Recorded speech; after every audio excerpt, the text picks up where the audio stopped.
geçse de rüzgar dinmez. Saçlara ak düşer, gönül geçmez.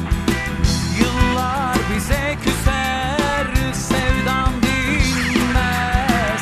Öyle bir duygu bu, vazgeçilmez. Nasıl anlatayım, sözler yetmez. Öyle bir duygu bu, vazgeçilmez.